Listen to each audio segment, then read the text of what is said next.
વિદ્યાર્થીઓ અને વાલીઓ, એડમિશન કમિટીએ 9મા રાઉન્ડનું રિઝલ્ટ ડિક્લેર કરી દીધું.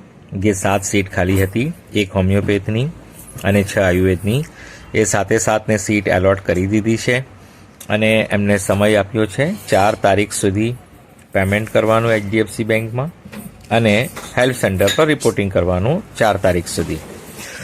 અને 66 સીટ જેમની તેમ છે. એ હોમિયોપેથની સીટો ખાલી જ છે.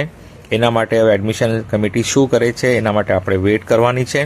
આ 7 સ્ટુડન્ટ્સના નામ પણ અહીંયા આપ્યા છે. એમાં જેમને પણ એડમિશન બાકી હતું, રોલ નંબરના હિસાબે જોઈ લો, નામ બી જોઈ લો. 7 સ્ટુડન્ટ તો બધા તરત જ વાંચી લેશે. તો જોઈ લો કોનું નામ આવ્યું છે. જેને નથી મળ્યું એનું નામ હશે.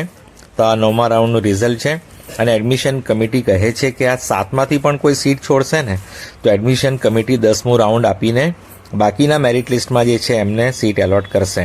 એટલે 10મું રાઉન્ડ પણ આના પછી આવશે એવું એડમિશન કમિટીએ લખ્યું છે કે આ 7 સ્ટુડન્ટ્સમાંથી કોઈ પણ સીટ છોડશે તો જે પણ સીટો ખાલી પડશે એને 10મા રાઉન્ડમાં એલોટ કરવામાં આવશે. પણ પેલી 66 સીટનું શું થશે એનું હજુ કોઈ આપણને ખ્યાલ નથી. એના માટે આપણે એડમિશન કમિટીની વેબસાઇટ જોતા રહેવાનું. કટ ઓફ ડાઉન હજુ સુધી થયું નથી. જ્યારે પણ થશે ત્યારે વિડીયોમાં માહિતી આપીશ અને કટ ઓફ ડાઉન થાય તો પેલી 66 સીટ પણ ભરાઈ જશે.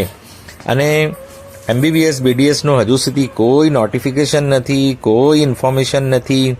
NMCની વેબસાઇટ પર પણ કંઈ નથી, MCCના વેબસાઇટ પર પણ કંઈ નથી અને સ્ટેટ પર કંઈ પણ નથી. આપણને કોઈ information government of India, Bharat સરકાર તરફથી MBBS BDS માટે નથી મળતી.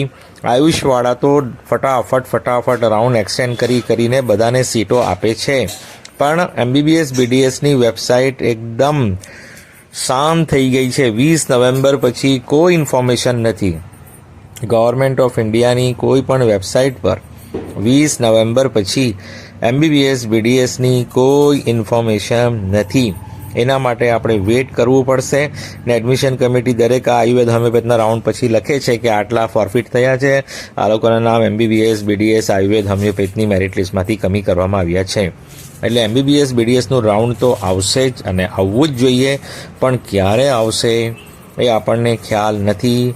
આ લોકો તો 20 નવેમ્બરથી એમ જ ચૂપચાપ બેઠા છે અને અભ્યાસ તો ચાલુ થઈ ગયો છે. હવે જે લોકો એડમિશન લેશે એમનો અભ્યાસ તો બગડવાનો જ છે કે અભ્યાસ તો ક્યારનો ચાલુ થઈ ગયો અને હજુ આ લોકોએ એડમિશન આપ્યું નથી.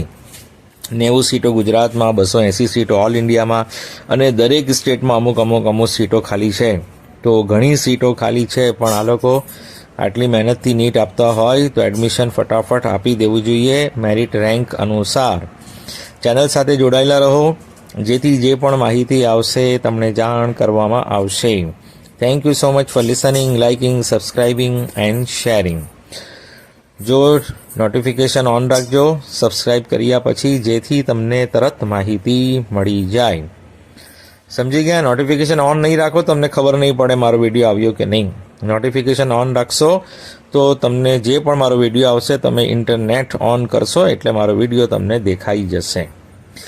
Thanks again.